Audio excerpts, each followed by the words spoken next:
Xavier Bertrand, bonjour. Bonjour. Merci de prendre une heure de votre temps qui doit être très chargé en ce moment pour venir répondre aux questions des internautes d'Orange. Aujourd'hui, on est à quasiment près de 5000 questions. Bien sûr, on ne les posera pas toutes. Pour être franc, il y a un tiers de réelles questions, il y a un tiers de messages de soutien à des Français au gouvernement et puis il y a bien sûr un tiers de gens qui ne sont pas contents, qui s'expriment pour ou contre les régimes spéciaux. Justement, il y a un internaute qui nous dit prime de lacet à la poste, train gratuit pour les cheminots, électricité moins chère pour EDF. Et nous, dans le privé, qu'est-ce qu'on a? Donc, on sent quand même qu'il y a justement une différence entre privé, entre les gens d'EDF, GDF. Et est-ce que ça ne fait pas apparaître des inégalités? Attendez, il y a un sentiment d'inégalité dans notre pays qui est toujours important. Vous savez pourquoi? C'est parce que j'ai le sentiment qu'on n'a pas joué suffisamment la transparence pendant des années, droite et gauche confondues au pouvoir. Et comme effectivement, on n'a pas voulu dire clairement à l'époque qu'il y a un certain nombre d'avantages qui étaient donnés parce que les salaires n'étaient pas mirobolants, que par exemple les conditions de retraite étaient là soit pour compenser de la pénibilité à l'époque, ou alors pour compenser une carrière qui n'était pas avec encore une fois des rémunérations importantes, eh bien on n'a pas eu ce sentiment de clarté, de transparence, et ça fait effectivement le climat d'inégalité qui est là.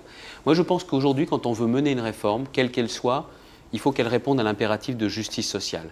Les Français sont prêts à changer leur comportement, mais ils veulent avoir le sentiment que ça sert et que c'est juste. Voilà pourquoi alors que va se préparer le rendez-vous 2008 des retraites, il n'était pas pensable qu'on aille vers ce rendez-vous 2008 des retraites, alors que certains étaient à 37 ans et demi de cotisation dans les régimes spéciaux et d'autres à 40 ans de cotisation. D'accord. Justement, on a une question de Louis Vienne qui nous dit « N'est-ce pas un système inégalitaire qui va s'installer entre ceux qui n'auront qu'une retraite simple et parfois une basse retraite et ceux qui peuvent se payer une retraite complémentaire ?» Alors, la première des choses, c'est que moi, je crois au système par répartition. C'est-à-dire que les actifs cotisent pour les retraités. C'est le principe de la solidarité. Moi, je ne suis pas emballé par les systèmes à l'américaine, par les systèmes à l'anglaise, où en quelque sorte, chacun se débrouille tout seul. Je n'aime pas ce principe-là. Je crois à la solidarité. Sauf qu'il faut aussi, sur tous ces systèmes, y regarder la vérité en face. La vérité, c'est qu'on vit de plus en plus longtemps et qu'on passe de plus en plus de temps en retraite et qu'il faut donc financer les retraites. Comment on fait ? Quand vous tournez ça dans tous les sens, au final, vous n'avez que 3 possibilités. Soit vous touchez moins de retraite, ce qu'on ne veut pas, soit vous cotisez plus pour la retraite, mais ça ne fait pas du bien au pouvoir d'achat, soit vous travaillez plus longtemps si vous vivez plus longtemps. C'est la solution qui a été retenue dans tous les pays européens. C'est la solution retenue en 1993 pour le privé, pour le public en 2003 et donc en 2007 pour les régimes spéciaux. Vous voyez que les régimes spéciaux en 2007, après avoir fait en 1993 le privé, en 2003 le public, ça nous permet que chacun soit sur un pied d'égalité. Une question quand même à nouveau sur les régimes spéciaux. On nous dit que la réforme des régimes spéciaux va permettre d'économiser au mieux 300 millions d'euros. Alors pourquoi la faire? Déjà, je ne sais pas qui trouve les 300 millions d'euros et que la personne qui trouve ça est fortiche. La vérité, c'est qu'aujourd'hui, les régimes spéciaux représentent un coût pour l'État de 5,6 milliards d'euros. Je n'ai jamais dit et je ne dirai jamais que la réforme des régimes spéciaux va régler d'un coup de baguette magique le financement de toutes les retraites. De toutes les retraites, ça n'est pas vrai.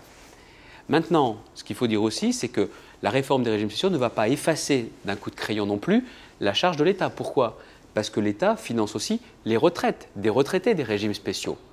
Bon, mais la vérité aussi, c'est que si on ne fait rien, cette somme, elle va augmenter. Ces 5,6 milliards d'euros vont progresser. Et qu'à la RATP notamment, la somme va être multipliée. Et si on ne mène pas la réforme des régimes spéciaux aujourd'hui, en augmentant la durée de cotisation, il n'y a personne qui peut garantir à ses agents que dans 5 ans, dans 10 ans ou dans 15 ans, on pourra leur payer leur pension comme aujourd'hui. Parce que quand vous avez 1 100 000 retraités d'un côté, dans les régimes spéciaux, et 500 000 cotisants, vous avez un problème de financement. On a une question de Laurent sur les missions de service public qui nous dit effectivement ces entreprises qui sont en grève ont des missions de service public. Si aujourd'hui, à l'heure où je vous parle, on avait cette loi de service minimum, est-ce que j'aurais dû prendre mon vélo pour venir vous rencontrer? La loi sur le service minimum aurait permis d'avoir moins de galères à partir surtout du 2e et du 3e jour. Je vais vous expliquer pourquoi. On a un principe dans la loi sur le service minimum, c'est que 48 heures avant, un agent qui veut faire grève doit dire s'il va faire grève, pour qu'on puisse s'organiser. De dire, pas seulement si on disposera d'un agent qui va conduire un train, mais c'est de dire si par exemple le 7h32 sur la ligne de banlieue va démarrer, oui ou non. Donc voilà ce qu'on sera en mesure de faire. D'autre part, si ce qui a été promis n'est pas tenu en matière d'horaire, remboursement des usagers automatique. Le principe effectivement du non-paiement des jours de grève qui est rappelé dans le texte sur le service minimum, autant de points très précis qui seront disponibles à partir justement du 1er janvier. Et si vous me posez la question pourquoi on ne va pas plus loin, tout ça, eh bien, il faut savoir une chose, c'est que le droit de réquisition dont on entend parler, il n'est pas possible dans les transports. Ce n'est pas moi qui le dis en tant que ministre, c'est le Conseil constitutionnel qui l'a justement rappelé. Combien y a-t-il de professions en dehors des cheminots dans lesquelles la pénibilité est-elle plus dure et est-elle reconnue? Merci de votre réponse. Qu'est-ce qu'un métier pénible? Quand on interroge beaucoup de Français, ils ont le sentiment que leur métier est pénible, parce que la pénibilité, elle a longtemps été physique, puis elle a évolué. Aujourd'hui, il y a les questions notamment comme le stress qui donnent ce sentiment, il y a les conditions de travail qu'il faut prendre en compte. Donc il faut jouer la carte de la prévention et puis de la réparation. Il y a notamment un chiffre, moi, qui m'a toujours marqué. Vous avez un vrai scandale en France. 7 ans et demi de différence d'espérance de vie, 7 ans et demi entre un ouvrier et un cadre supérieur. Ça, on n'en a pas beaucoup parlé. En général, on détournait le regard. Moi, je ne veux pas. Donc, il faut qu'on prenne en compte cette différence d'espérance de vie et qu'on détermine quels sont les métiers qui sont réellement reconnus comme pénibles. Donc, il faut être capable de déterminer quels sont les secteurs d'activité concernés, qui, à l'intérieur de ces secteurs, est également concerné, et puis ensuite de savoir comment on compense. Est-ce qu'on paye mieux? Est-ce qu'on laisse partir à la retraite plus tôt? Ou est-ce qu'à la fin de la carrière, on aménage le poste de travail? Ou est-ce qu'on aménage le temps de travail en donnant par exemple un temps partiel, payé bien sûr, comme un temps complet aux agents?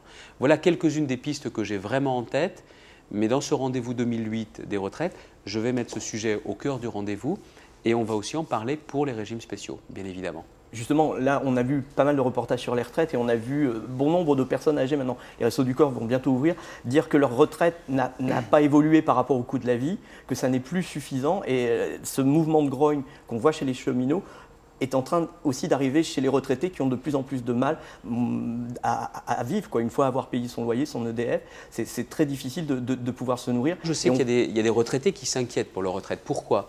Et je voudrais vraiment être très précis là-dessus. C'est parce que la retraite, c'est le reflet de la carrière. Et que souvent, les personnes concernées, elles n'ont pas eu des gros salaires ou elles n'ont pas eu une carrière complète. Et que pour certains, il faut aussi parler des commerçants, des artisans, des agriculteurs. Avant 1972, il n'y avait pas de cotisation. Et du coup, il n'y a pas eu justement de retraite versée. Mais maintenant, il y a une chose que vous ne pouvez pas dire. Vous avez dit les retraites, ça suit moins que l'inflation, c'est ça? C'est ce qu'on a pu entendre ces derniers jours. C'est pas vrai. C'est pas vrai. Et ce n'est pas ce que je vous dis là. C'est ce qui est marqué noir sur blanc dans la loi de 2003 sur les retraites, qui dit que maintenant, les retraites ne pourront plus être inférieures à l'inflation. Et vous savez qui est-ce qui vérifie ça? Dites-le nous. Ce sont les syndicats de salariés, avec une commission qui va se réunir au début du mois de décembre et qui vont dire si oui ou non, entre l'inflation et l'évolution des retraites, si le compte y est. Et si le compte n'y est pas, le gouvernement a l'obligation de rectifier les choses. Pourquoi les retraites du service public ne se font pas comme dans le privé sur les 25 meilleures années? On peut rappeler que c'est le salaire moyen qui est calculé sur ces 25 meilleures années d'activité, tout régime de base confondu. Eh bien, on va tout dire. Parce que certains disent c'est pas normal, 6 derniers mois d'un côté, 25 ans de l'autre pour le privé. Alors, on va tout dire. Pourquoi les 25 ans dans le privé? Parce qu'on prend tout en charge, tout en compte pour la retraite. Dans le public, comme pour les régimes spéciaux, ça sera les 6 derniers mois. Pourquoi? Parce que les primes, elles ne sont pas intégrées dans les régimes spéciaux comme dans la fonction publique. Et que si on intègre les primes, je vais aller plus loin, eh bien ça va coûter davantage et ça va coûter encore plus cher avec le financement des retraites. Il faut tout dire, voilà pourquoi les systèmes, je sais bien que certains dans le privé disent c'est pas normal, c'est les 6 derniers mois. Mais si on intègre les primes, ça pose des problèmes financiers. Et je vais même aller plus loin, c'est que les fonctionnaires ne sont pas tous égaux face aux primes. Voilà pourquoi on est aux 6 derniers mois par rapport aux 25 meilleures années de référence. Eh bien, quand vous faites le compte au final, il n'y a pas les inégalités auxquelles on pense. On voit que ce qui revient toujours, c'est pénibilité, temps de travail, allongement. Ce sont des questions qui reviennent pas seulement pour les régimes spéciaux, voilà, qui reviennent souvent sur les questions de retraite dans leur ensemble. Donc, en gros, la question qu'on pourrait vous poser, c'est qu'est-ce qui va se passer demain pour les retraites? Moi, ce que je souhaiterais l'an prochain, c'est qu'on regarde en face la question du financement, parce qu'on a une échéance de financement pour 2012, et puis aussi qu'on regarde aussi tout ce qui ne va pas suffisamment bien. Parce que regardez les questions qu'on a posées, la pénibilité, les petites retraites, le montant des pensions de reversion, les polypensionnés, des personnes qui ont travaillé par exemple en tant que fonctionnaires, dans le privé ou en tant qu'indépendants à un moment donné, leur système de retraite aujourd'hui, il n'est pas suffisamment performant, on y perd. Il faut remettre tout ça à niveau.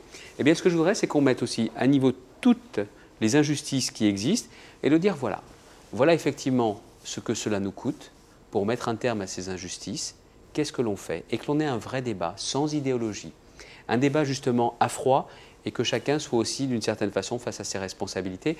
Parce que la question des retraites, ce n'est pas la question seulement des retraités d'aujourd'hui, des actifs d'aujourd'hui, c'est aussi la question de nos enfants. Et ça, je pense que ça vaut la peine sur des débats comme cela de les aborder de façon totalement dépassionnée. Bien. Monsieur le ministre, je vous remercie. Merci à vous, merci aux internautes.